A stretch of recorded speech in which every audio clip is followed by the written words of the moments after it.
I'm James Holder. Welcome to Full Court Football 24. Quite privileged to be joined by former Millwall, Leyton Orient, and dare I say non-league hitman, none other than Bill Cove. How are you? You all right? Yeah, I'm good, thank you, mate. I think that's quite an introduction. Quite an introduction indeed. I also forgot host of Coveys Grassroots football show. Yes. It's doing very well. Very well indeed. Yeah, mate. It's surprisingly going. It's better than I expected, to be fair. We've had a lot of good reviews. It's going really well. Glad to hear it. I want to look back a little bit on your life today. Is it true you once scored 80 goals in 3 seasons? Yeah. Yeah, I was mustard then. I don't think I scored many more after that. But no, I did. Yeah, I was. I think that was about 90. I think sort of like 95, maybe to 2000. That 5 year period, I scored quite a few goals during them 5 years. The 5 years after was a little bit injury ravaged, to say the least. So, yeah, but scored a few. Now, I want to get into your story a little bit before we get on to the prolific non-league days. Where did you grow up? What area were you brought up in, Bill? Islington. So I grew up in Islington. Well, originally from, I don't know if you know, Old Street, Whitecross. So I grew up in a place called Whitecross. Fantastic area in the Peabody estate. Playing football down in the square with all my pals, playing left foot, right foot up against the wall. Just constantly, my old man used to say to me, just go down in front of the wall and just kick it up, one touch, left foot, right foot, left foot, right foot, left foot, right foot, and just continually do that. We was down there. We must have drove all the old women mad, to be fair. And I did smash a few windows as well. I think that's where I got my pace from. I was smashed a few windows, and that's just scarper. There was a few boats living around Whitecross back in the day. What's your earliest memory then, playing competitive football? Were you playing for the school team? Were you playing for a local side?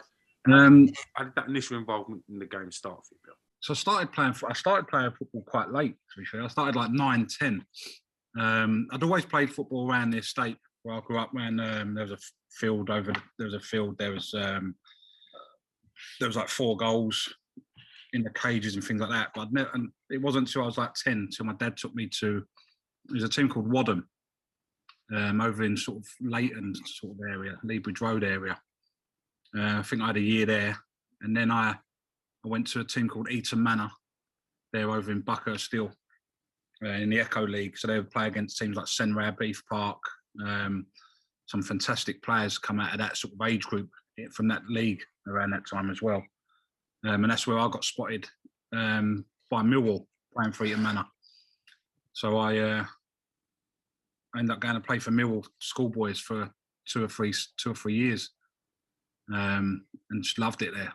Absolutely loved it. It was the old den. We was at the old den, so it was like proper Millwall. Before we come on to Millwall, you mentioned Senrab. The players that they've played. How good was Senrab when you played against them? They was unreal. I think we only beat them once, and it was in a semi-final of the cup, so that was a result. And then we ended up going to win on to win the cup. It's called like the Doris Barker Cup. I think we ended up playing the final at Barking Ground, and we won that. But they was like, God, they had in their squad, in their age, like their year above, year below, and the age group we had. It was Darren Purse, Lee Bowyer. Frank Lampard was playing for Heath Park. Ferdinand. It was just a joke. The players I had, and I'm still in touch with some of them now.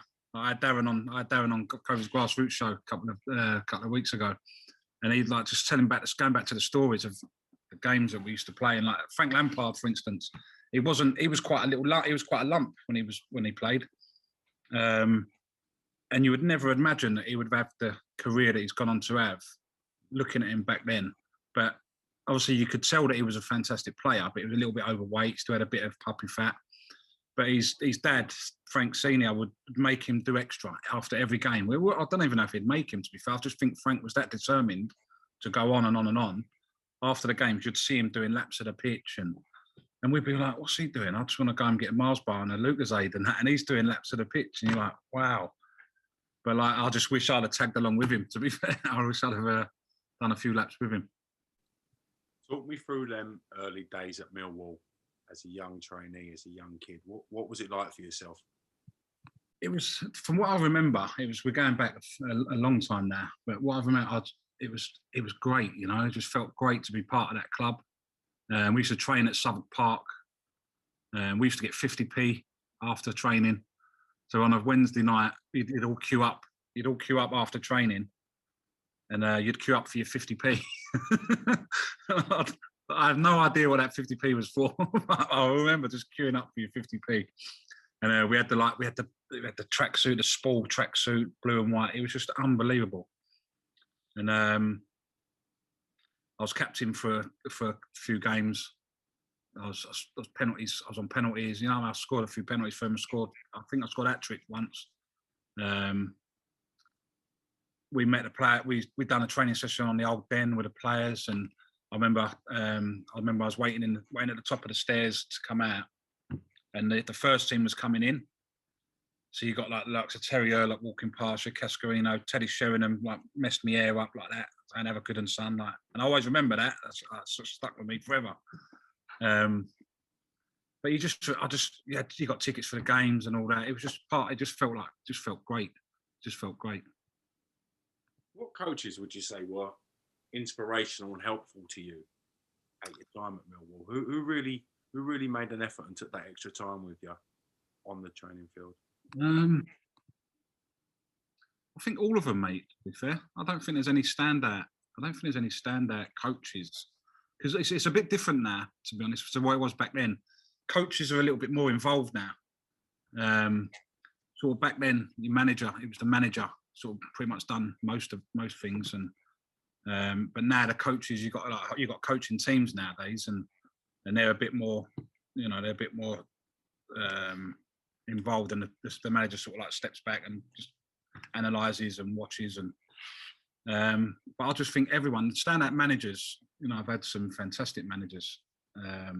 Alan Devonshire's got to be obviously the standout one at Maidenhead, just a legend, and just to have him guiding you and, you know, and telling you what a good player you are was just an honour in itself.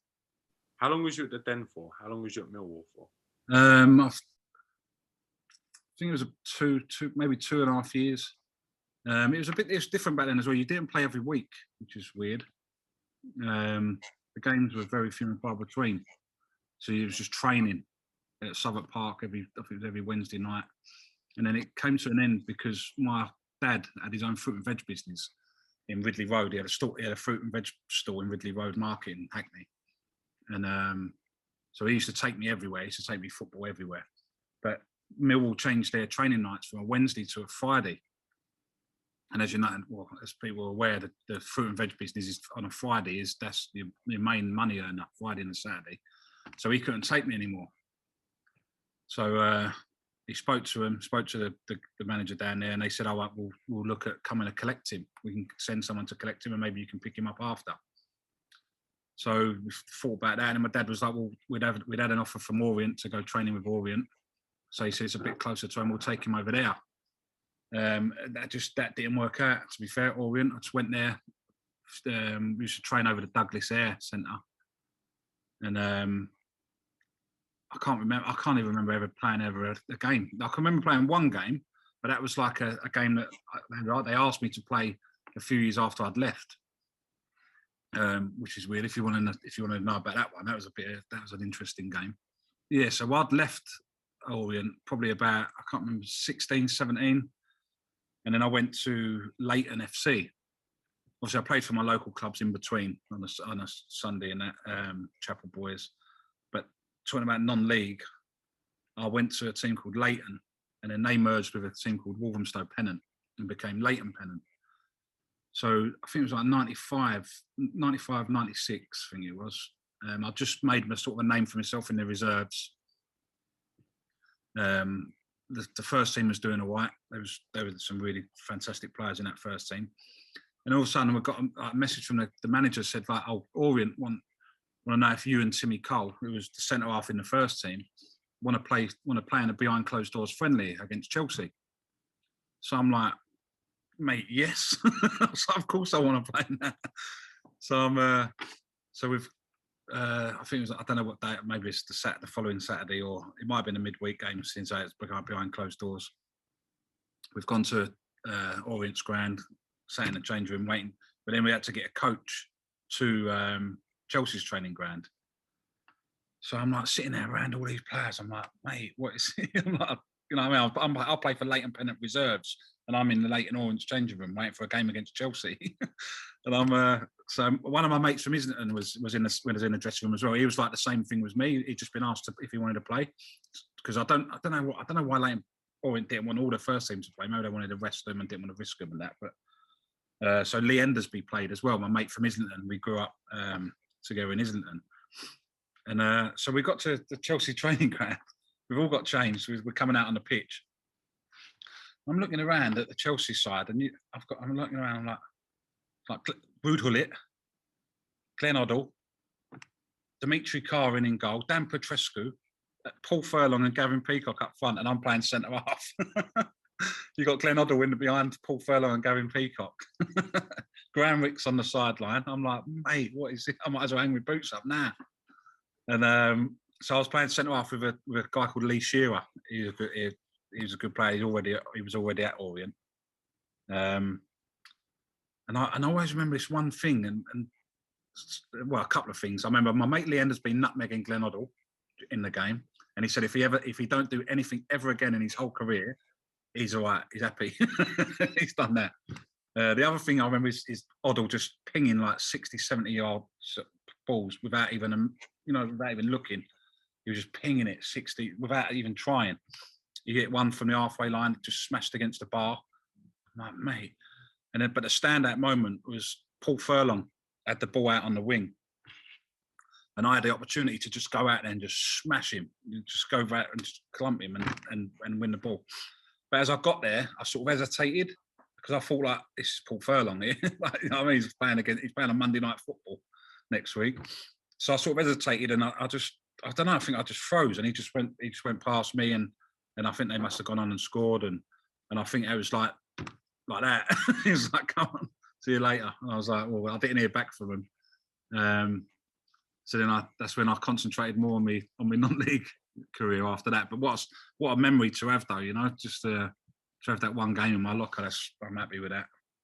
When was the moment? When did it dawn on you that you would have to potentially go the non-league route? That the opportunity of signing with a professional club wasn't available to yourself?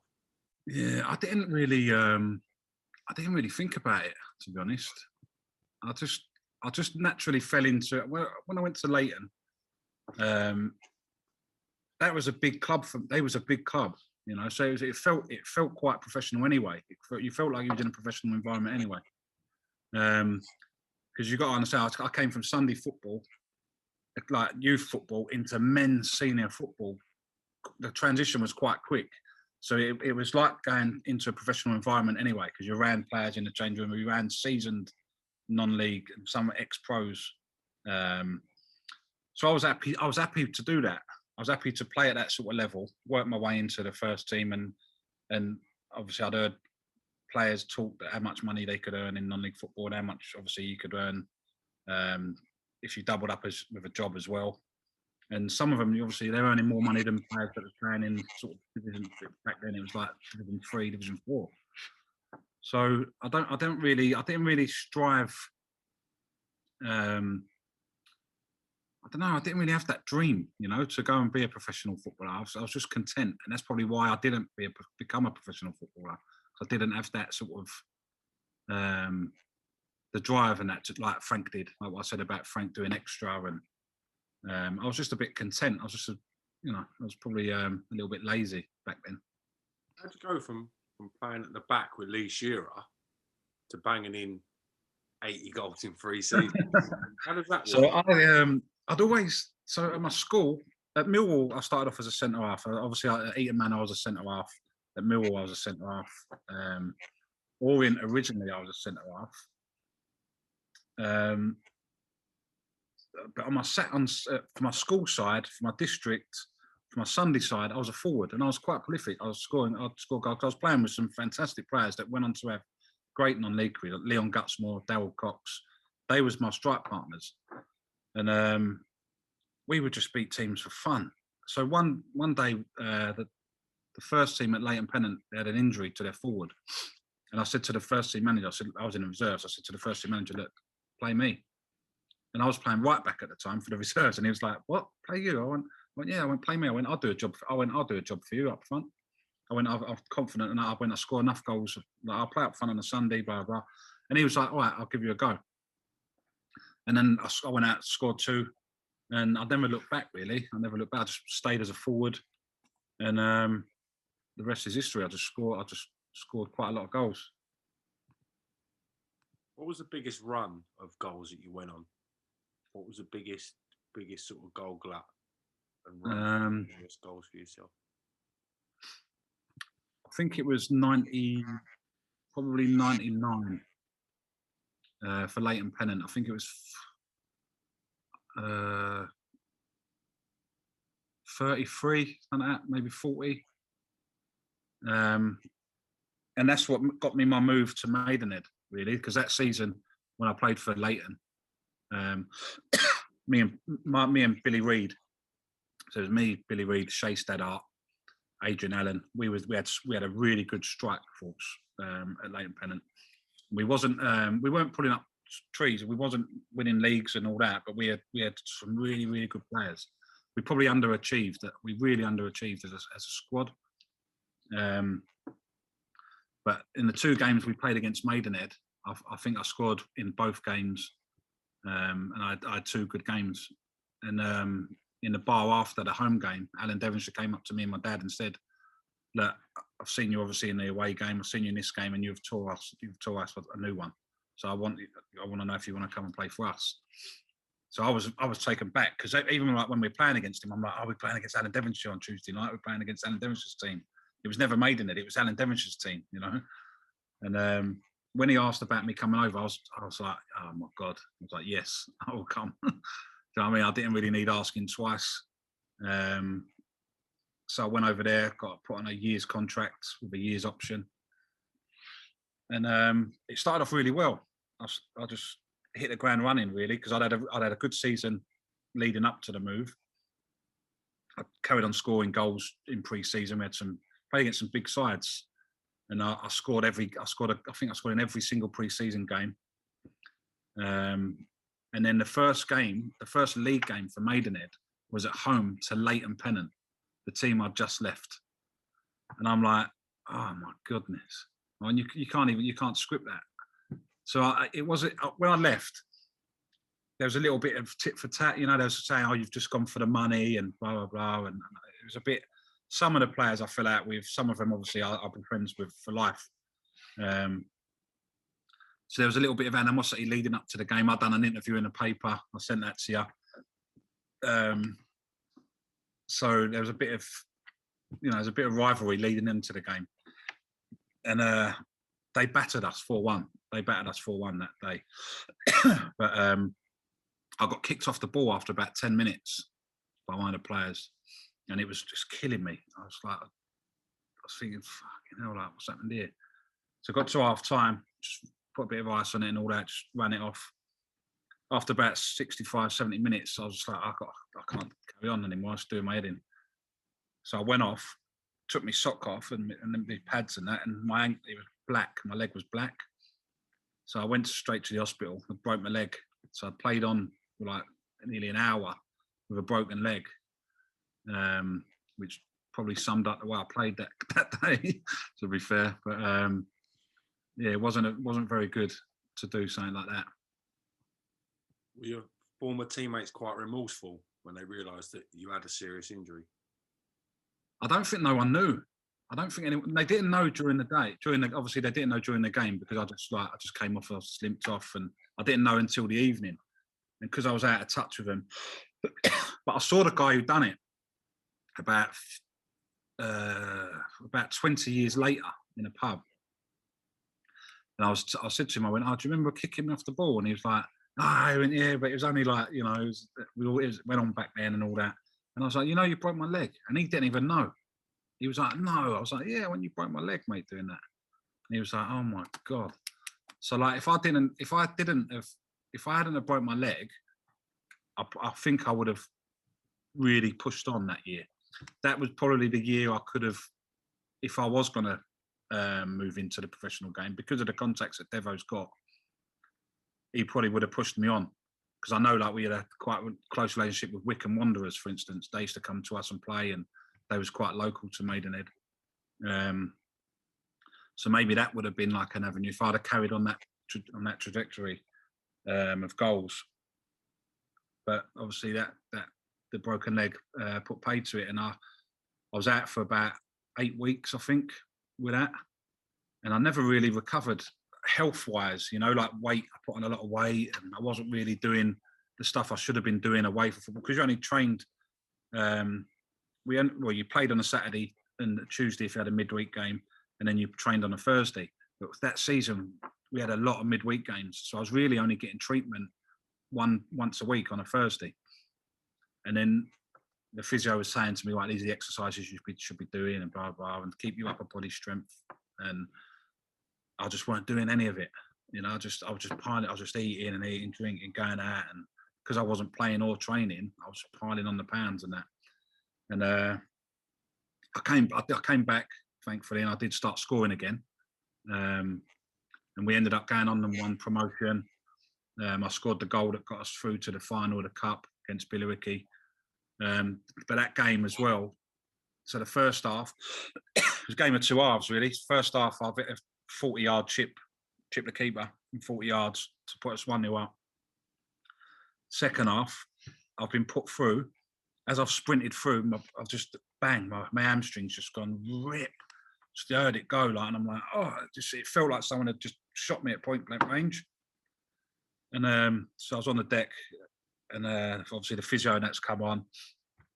And like within hours, my leg was just completely purple and black. The top half of my leg was just gone. I couldn't walk. It was worse. It was the worst pain I've ever felt in my life.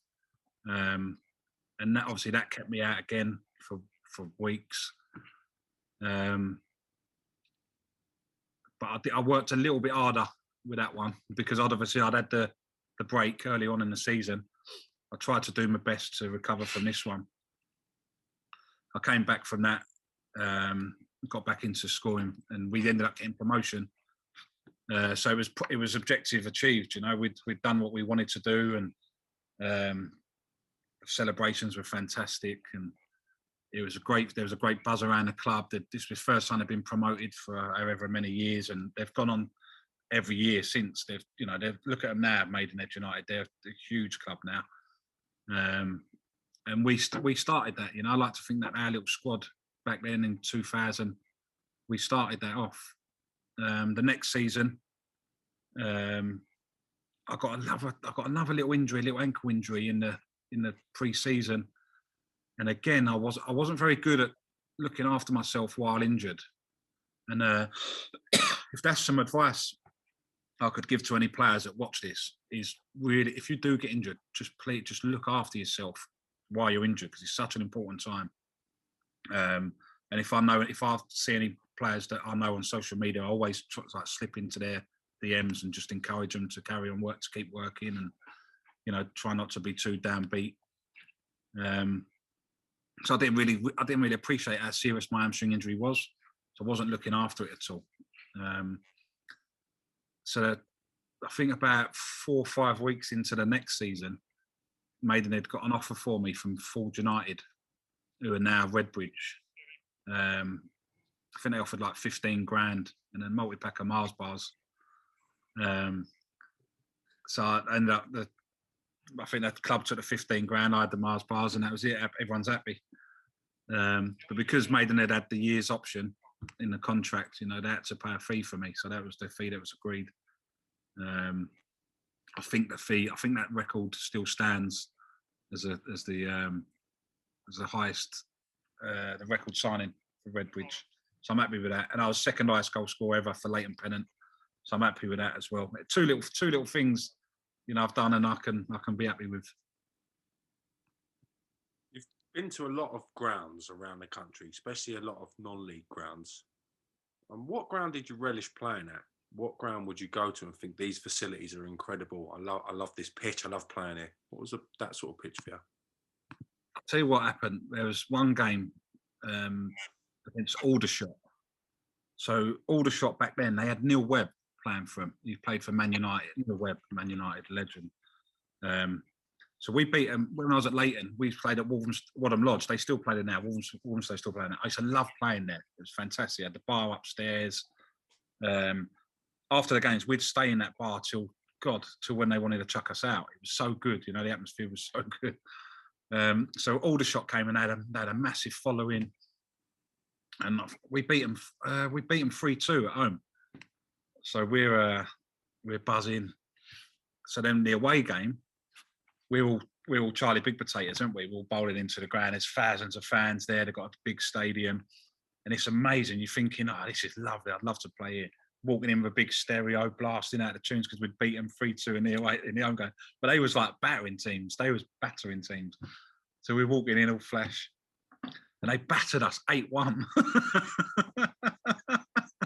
So I've had to walk out with a stereo up my jacket after the game like that. That's the reason why I always wear a hat now. I'm in disguise ever since that moment. But Aldershot was fantastic facilities. Dagenham and Redbridge, they was great because they was like proper stadiums. Bognor Regis, they always had a fantastic pitch. Likes of Wealdstone, these are all old grounds, you know. There was all like really. Wealdstone was a nightmare when you go there. Some of their fans were naughty. They'd ruin you. I had some fun with them back in the day. Just going to come on to that. What ground did you not relish going to? What was the most hostile non-league environments? Probably that Wealdstone. It was. I'd call it like friendly banter. I suppose it was a bit. I got sent off once against them, and I remember they had the dog. One of the fans had a dog, like a really scary dog, like trying to get it to me, like, and I'm like trying to get it to jump over the barrier at me. I was like, so what are you doing?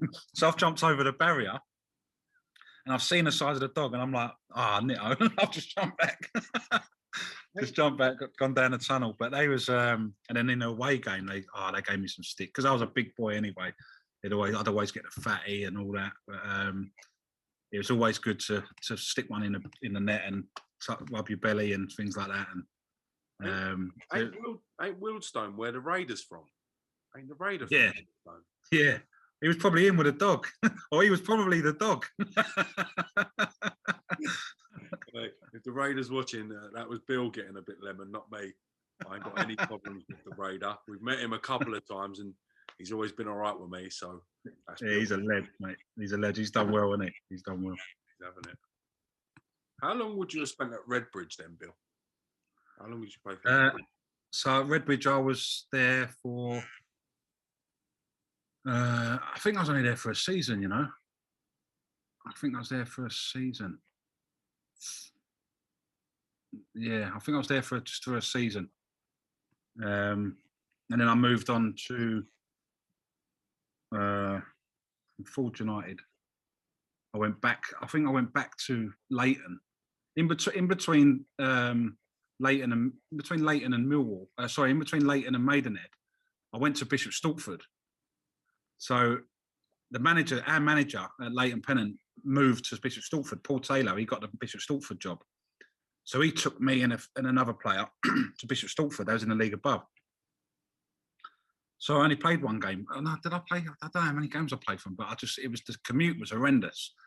But I remember the first game I played from. Sorry, I'm going off piste here, but I never really talked about this.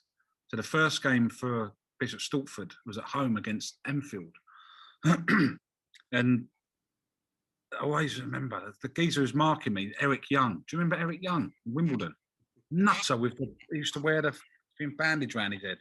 Mate, he's marking me. He's smashing me all over.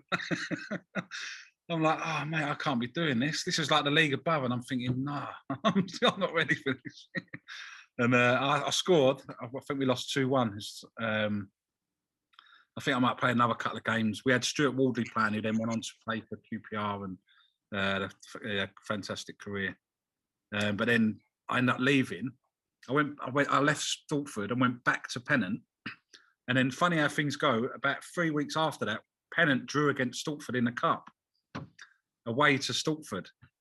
So we beat them 3-0. I scored a hat-trick. It's mad. The way things work out is mad. But sorry, but going back to Ford, I think I went back to Leyton after that because the manager who took over was fantastic. Colin Richardson, an old teammate of mine, Mark Mennell, was there, and they had some really, really good players, and we had a really good season that season. But then something happened at the end. Near the end of that season, East Thurrock came in for me. Obviously, they was a league above again, so I went there. I went and played for East Thurrock, but just before the end of the season at East Thurrock, I had a few personal issues, and I had to leave, and I had to give up playing for a little while. And then when I came back, I signed for Enfield Town, and that was just amazing. That playing for Enfield Town was unreal because they just split with Enfield. So the merger, that Enfield was one, and then they split. The fans started their own club called Enfield Town, and the other side went Enfield. We played over Brimsdown, and that was such a fantastic season. I scored a few. I think I was top goal scorer that season as well. But we drew against. It's just mad how these things happen. We drew against Enfield in the cup as well. So that season, it was like Enfield Town versus Enfield. It was like a clash of the Titans. It was like Arsenal Tottenham. It was like the hate was unreal. And I scored the first ever goal between the two. So I put us 1-0 up, and we knocked them out of the cup. And that photo there's a photo I've got where I'm celebrating with a crowd. That's that goal. So it meant so much. Where I just, I think the goalkeeper came out and I flicked it over his head, and I just volleyed it. I just smashed it in, and then just went the limbs. It just went mental. So I just dived in the crowd, and it was a good night. And I'll never forget my year there. I had a year there, and then that was it. I retired. I retired because I started up my own business. And I had a young boy, I had a young son who didn't really like football. He wasn't into football. So there was nothing keeping me playing, I'd rather have spent my weekends with my son and going to the park and doing dad things. So that's what I chose to do. I walked away from the game for 8 years. 8 years I was out of it. Just completely wiped my hands with it. Did you always have an idea you were going to come back to football, being a manager or coaching capacity? Is that something that you've? You know what? If it wasn't for Twitter, I don't think I would even be back. Because when I was at Enfield, I met a guy called Alan Fenn. Obviously, we moved in the same circuits while we was players. And he was at Enfield when I was. I think he just left as I was coming, or I'd come and he left a little bit after. But then he took over at Ilford, and he was a legend at Ilford. So he'd won the double, and he'd saved them from going out of business. He fought for the club, and then I sort of backed him on Twitter in his just helped him supported him when he was going to the FA and things like that. Just showed my support for him. And then when he'd finally won the case, he messaged me and just asked if I'd be interested in coming and help him out as his assistant. And I wasn't even looking to get back. I was like, well, yeah, let's give it a go. As soon as I went back in there, as soon as I got back in that changing room, I just couldn't understand why I'd ever walked away. When you get that camaraderie and you're in there and you can just smell it, can't you? You can just smell that. You can smell football. When you get to football, there's a certain smell that you can smell, and you're like, I'm here. We're here now. And I just don't know how I ever gave that up. Just weird. It just got me again. And we had a decent season, got to 2 semi-finals, finished mid-table. But then Alan got sacked by email, some weird email by the chairman, saying that he was going to bring in his own a new management team. but the chairman emailed it to us. Like me and Alan was copied in. And we're like, oh, what, you're thinking about bringing a new management team in? Oh, yeah, God, yeah, why don't you do that, mate? That's a good idea. We've just spent all after summer trying to recruit an half-decent squad to compete. And you're telling us you're going to bring someone else in. So, I just said to him, sorry, Al. I went, that's dirty, what they've done there. And Al left, and the honourable thing to do is leave with him. And that's what I've done. He brought me into the club, so there was no way, even though they asked me, they asked me if I'd stay, and there's no way. Al brought me into the club, and he goes, I go. So that's what happened. That was our Ilford. Have you been involved in the game since then? Have you been involved in coaching? Have you been involved in Yeah, with Ilford. Yeah, so when I left Ilford, I went to Epping.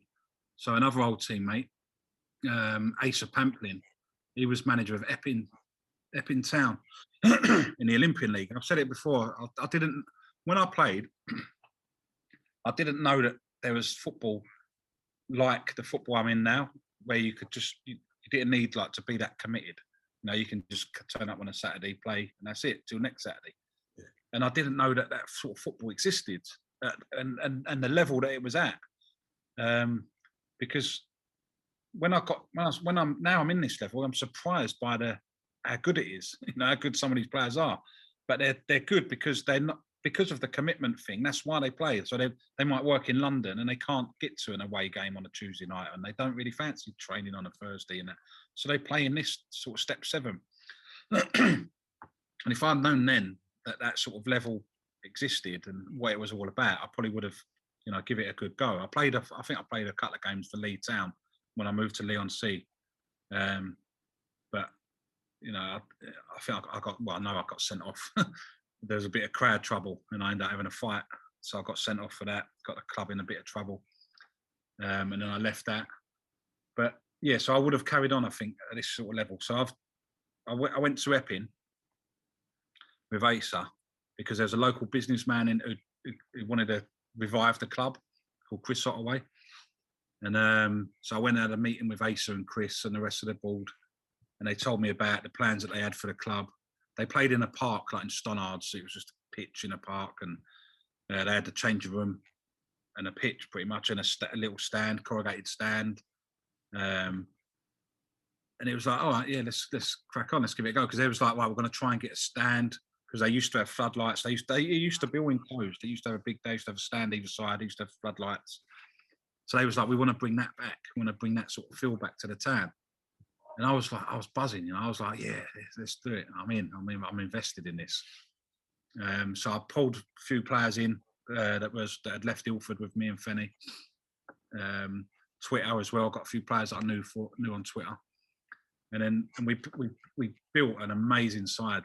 We built an amazing side. We went unbeaten at Stonards for like 18 months. We won promotion in the first year.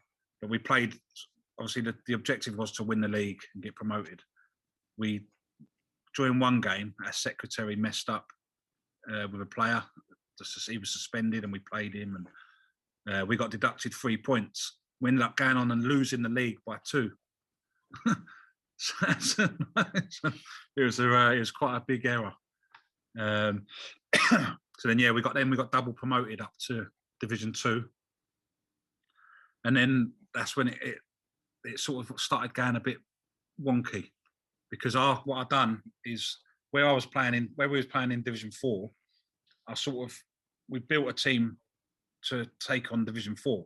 But then obviously if you go up a couple of levels, you sort of analyse the squad and you think, hold on, we need to improve because we now need players that can play at that level, 2 levels above. So I released a few players, brought some sort of high caliber players in. But we started the season unbelievable. I think we played 8, won 8. So we won the first 8 games. We was flying. But then the commitment issues sort of start around sort of Christmassy sort of time, and I brought a group of players in that was really tight. So like there's maybe 4 or 5. So then, but when one's away, 5's away. It was like that. If 1 left, 5 left, and it was like, oh. So I was left with like half a squad. I'm like, shit, like, we're going to struggle here. So then it started going a bit wonky. We started losing a few games, and me and the chairman started to fall out a little bit over silly things. And then there was a chat between me and the chairman. It was on my dad's birthday, and he was texting me, saying, "Oh, you should be managing higher. You shouldn't be managing at this level. You should be going. You're too good for this level and all that." And I'd had a few beers down me for my dad's birthday, and I was reading a bit too much into it. I was like, "Oh, do you want me to leave? Is this what you're trying to get at?" Because we'd had problems with the council throughout our time at Epping. The council just didn't back us at all.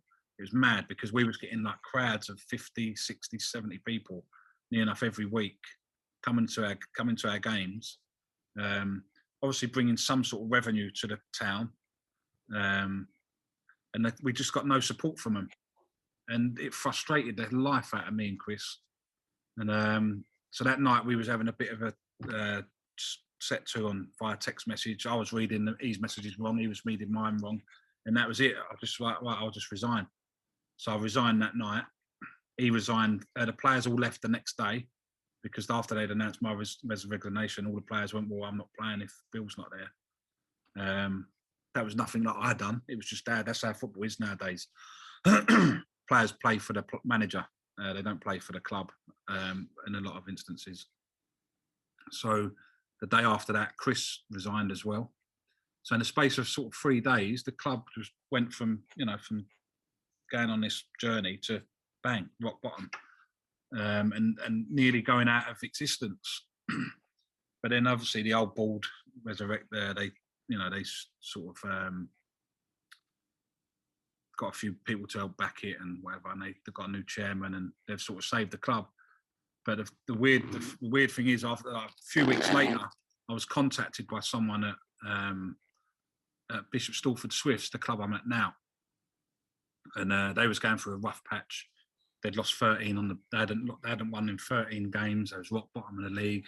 They got some of the best facilities in the actual league. So for them to get relegated is a no. They need to be challenging with facilities like that. So I was asked if I would take the job if it become available. So I said, well, yeah, if it came available, I'd definitely be interested in a chat. And they was playing against my mate's team on the Saturday. So I said, I'll come and watch the game on Saturday anyway, because I'm going to that game anyway, because my mate was a manager of the other team. So I went over there and had a little look, and they was all right. They weren't a bad side, but they got beat. I think it was 3-1, and their heads were down, and the management team ended up leaving. I think that night or the day after.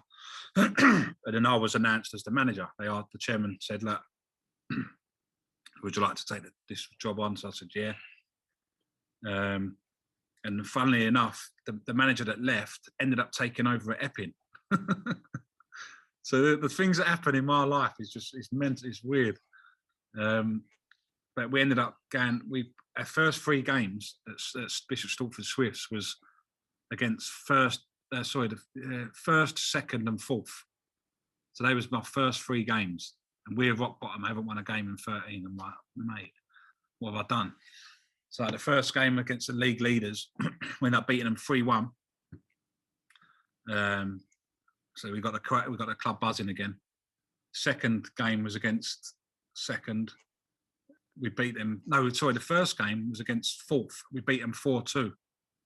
The next game was against first. We beat them 3-1. The next game was against second. We drew 2-2 away. So we'd got 7 points out of 9 in our first 3 games. We'd moved up to 9th from bottom to 9th. I was like, bloody hell. And then COVID struck. So it was like, bang, the season's finished, done. So they wrote off that first season, but it worked out. If they was going to do points per game, we would have been safe. We would have been safe on points per game, and if they had no one voided it, which they ended up doing, we still remained in the Prem anyway. So we started again this season. Same sort of issues. We players leaving, coaching staff changing around. I brought in a new coach and a new assistant. And it took us a little time to sort of get going, which we wanted to implement a new formation. The players wasn't used to it. It took us a while to get them used to it. And then just as they started getting used to it, COVID struck again. And like the lockdown happened again, and the season was stopped, and it's only just starting again on the 3rd of April. It's been a long wait. Must be very difficult for non-league clubs in particular to keep paying the bills when they haven't got that revenue stream of the fans and the bar. How have you guys handled it personally? Has it been quite difficult? Yeah, well, they've obviously had to take loans out, and they've had grants from the FA. I think the FA have been quite good, to be fair. But my stance on it was, I didn't think we should go back because obviously we're step 7, so we don't get as many fans as teams in step 3 to 6. But the fans that we do get, they generate an income that keeps the club going. So it pays for the ref, it pays for the pitch to be maintained, it pays for the kit to be washed. So now you're telling, so the teams above, the leagues above, have been told to stop because they can't have fans and they can't generate an income. But we're being told to carry on and still don't generate an income, which was like, I was like, I don't get it. I don't get why we're being asked to do that, because everyone's moaning about clubs going out of business. And it seems like you're actually near enough forcing these sort of clubs at this level to go out of business, because it does cost a lot of money to put a game on, to pay for the referee, to pay for your pitch, and to clean the kit, and and it's not cheap. It's not free. Although we're all volunteers and we do it for free, the club's still got an expenditure every week, and having to pay out and not bringing anything in, it's tough. It's tough, and I don't think we should have been put in that situation. What are your long-term aspirations for football management? Do you aim to complete all your badges and then go into league football, or is it a case of seeing what opportunities are available? I've done a coaching. I've done a YTS at Arsenal Football Club when I was 16, and we've done all our coaching badges there. Not all of them, obviously, not just but the lower one, level 1, level 2.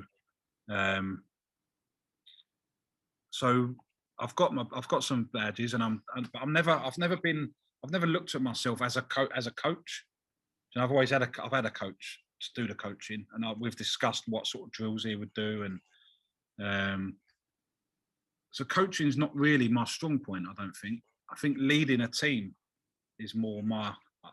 I'm a good man manager. I can motivate people. I get people to follow me. I can inspire people. I can get the best out of people, but I wouldn't class myself as a coach, if that makes sense. So I don't really have any aspirations to go and get my UEFA A, B, whatever the coaching badges you need to progress to a certain level.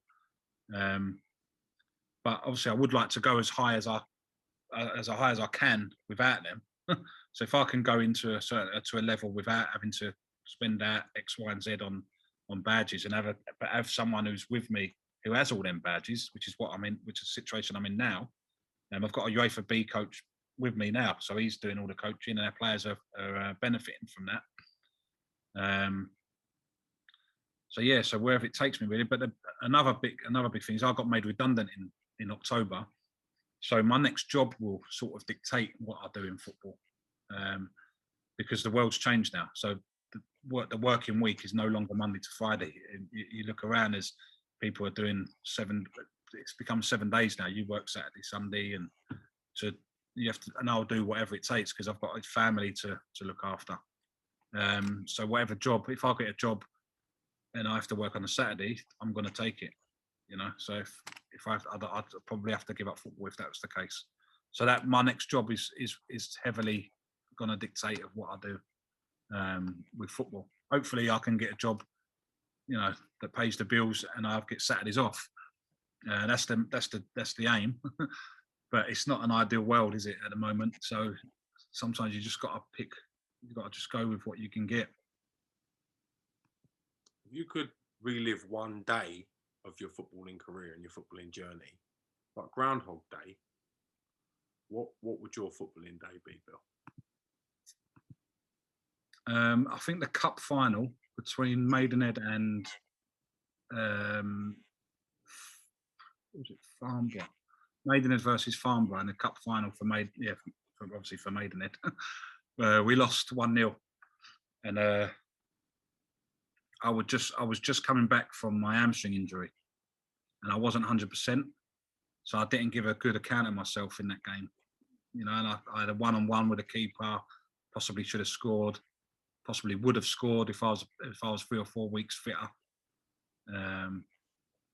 You know, so probably that game. I think I would have liked to have gone into that game at 100%. Billy Cove, it's year 2000 version of me. I would have liked to have gone into that game and played that again. So that one. If you could change one decision that you made that impacted your career, or one decision that you didn't make that you wish you had made, what would that decision be, Bill? Yeah, that's an easy one. I would have stayed at Millwall. I would have begged my dad to let them pick me up, and then for him to carry on picking me, for them to pick me up, and then for him to pick me up and take me home. I would have, because I was starting to establish myself. You know, when you get put on penalties and you get made captain, they think something of you. You know, it's a bit. And I think if I'd have stayed there, maybe, yeah, I think I probably would have done something. I probably would have done something. I think that was the start of the fall. although I did have I had a decent career. I'm not going to lie. I've got some fantastic memories. I've met some fantastic people. But that's probably the only decision. Yeah, I would have probably just begged him to let me stay there and see where it took me. You've seen all types of players in your career. You've come across all different types of players. Could you describe some of the characters and players that you've come across in your time in football?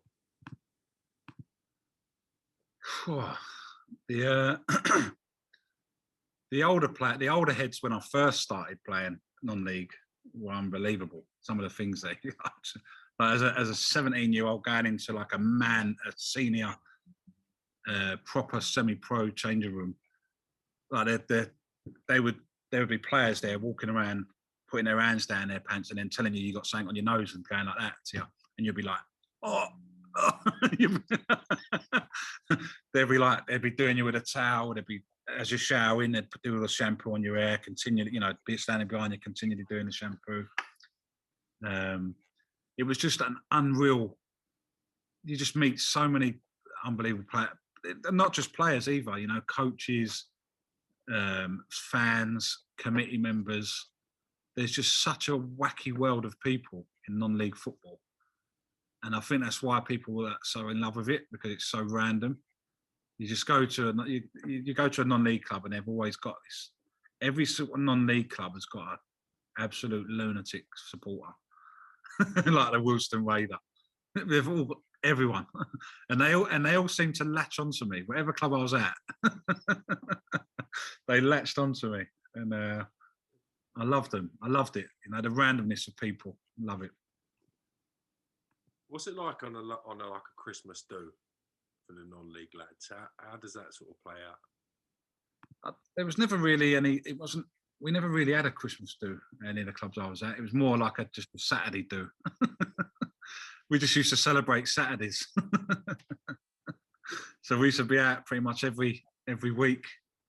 Charlie Chan's, Faces, Epping Forest Country Club. So we was out most weekends, to be fair.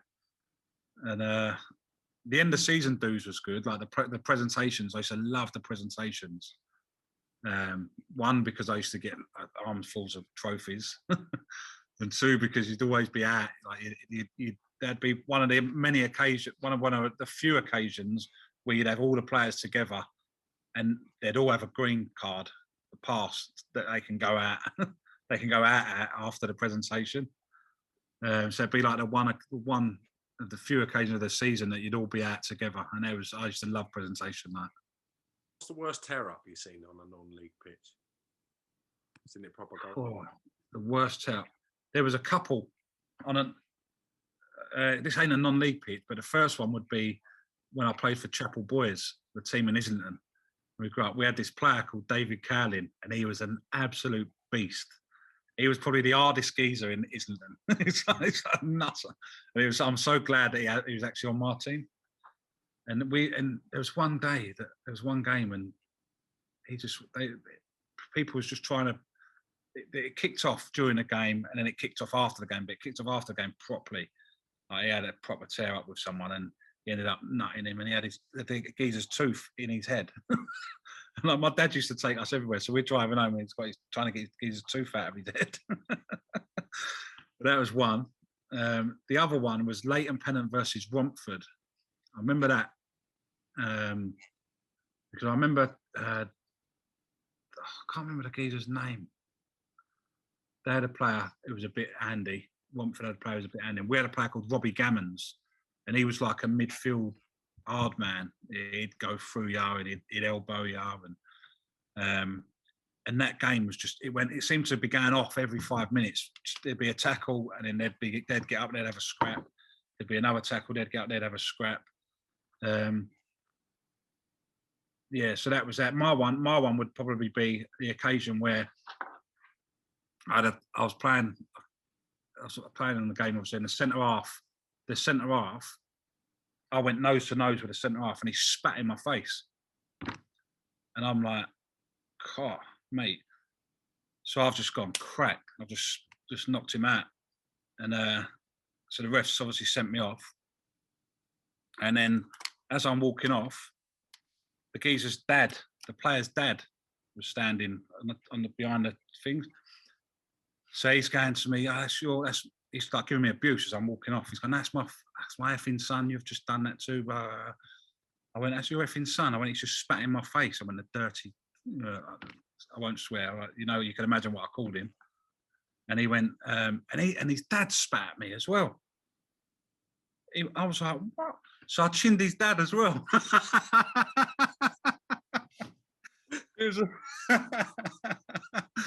I've just gone, got changed, just, you know what I mean, just slipped off, took the ban. But that, you know what I mean, it's filth. It was all on my chin, and I was like, mate, that is just rotten. But yeah, so I never had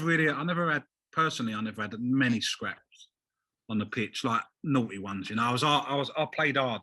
I'd put my arms up. I'd go in for 50-50, but I took it as well. You know, when I played for Maidenhead against Leyton in the home game, in the away game at Leyton, the centre half, he's a mate of mine, Steve Perkins. He might even watch this. Off when the ref weren't looking, he'd just chin me. I'd be standing. I'd be like, we'd just be standing there waiting for, like, walking, or we're on the attack. All of a sudden, I'd just have bang. I'd be like, what are you doing? And he'd be like, what? I never done anything. What are you talking about? And he'd run off. So I'd be standing like bewildered, like, what's happening? What's just happened there? Like, and then like 10 minutes later, bang, he'd do me again. And my head was just going. I was like, what is going on? But then we'd have, you know what I mean, we was mates, so we obviously ex-teammates, we'd go up in the bar after we have a beer and just get on with it. But that's what happened back in the day, you know. It's different now. One player we didn't really speak about, but if we're talking about players that are hard as nails, is Terry Hurlock. You had the pleasure of being around him. Yeah. You must have some memories from your time and of being around Hurlock. I don't really, you know. I just know what a beast and what an unreal person he was at that club, and how highly regarded he was. He just reminded me of the actual Millwall Lion. He was just like, that was him. He had big hair, and, you know, he had big, you know, he was just a proper man, you know. And you were just starstruck whenever you saw him. And I don't really, because I was young. We're talking a long time ago now, but I just remember being at a club where I was pretty starstruck quite easily, to be fair. So I had when I was in their company, I'd be like a little, like, dope, like a nutter. But yes, I don't really remember being around. Because obviously we trained at Southwark Park on a Wednesday. It ain't like it is now.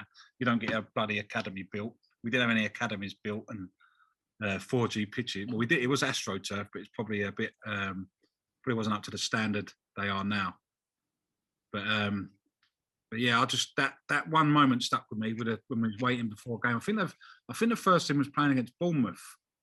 I think it was a game when they was playing against Bournemouth, and they was just getting ready, and then they just came up the stairs and walked past me, and I was just standing like that, like, oh my god, like that's Terry Earlock, that's Tony Cascarino, that's Teddy Sheringham. But that's it. That's the only real memory I've got.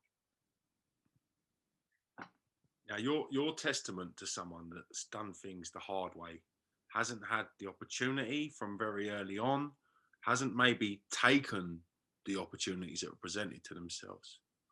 Yeah. What advice would you give any players, any young players, are at a transition with their career now, where they've just come out of the academy system, or they haven't had a chance at the academy system, maybe potentially thinking about going down that non-league route?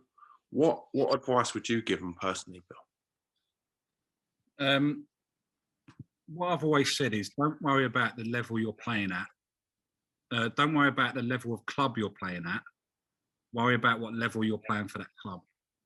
So if you put in the work, no matter what level you're playing at, if you present yourself well, if you turn up and you give the manager the very best version of you, it doesn't matter what level you're playing at, you'll get your opportunity, because someone somewhere will see you. You'll start getting spoken about. So just find somewhere. Don't chase the game. Don't chase the big clubs, because 9 times out of 10 they don't see you chasing them. They don't see you chasing them. Let them chase you. Yeah. So go and find a club, play at a level, get some experience under your belt, make a name for yourself at a club, rather than being someone who's always going on trials at all different clubs and still not getting anywhere. Just find a club, find a manager who believes in you, and then just give that club the very best version of you every time you represent it, and be the best person, be the best player in your position every week. That's challenge yourself to be the best player in your position. It ain't hard. You know what I mean, you're only competing against one other person. That's the other person on the other side on the other team. But you be better than that one. You know, just challenge yourself to be that. Be the best in your position every week, and you'll get an opportunity. They'll come. Billy Cove, I've got to say, it's been a fantastic pleasure to get you on the channel. After reading about your career and stuff, I've quite enjoyed it, to be honest. Always thought you was a bit of a loose cannon, but you're actually quite a nice, down to earth man when you get chatting to you. So I really appreciate the old. I think a few people feel like that about me, to be honest. They see a few of my tweets, and then they get to know me and they think, actually, he's all right. Yeah, no, I'm honoured that you actually asked me to come on, to be fair, mate. I've seen some of the faces that you have on your show, and I've seen the amount of people that watch it, and I hope I haven't done you a disservice. No, not at all, mate. Great pleasure to get you on. As I said, I've been watching your work with Coveys Grassroots Show, you co-host. I think it's brilliant, and been supporting that a little bit. So good to get you on and have a little bit of a chat and a bit of a laugh. Been a great pleasure, mate. Thanks a lot, mate. Appreciate it. Top man, Bill. I'll catch you again real soon.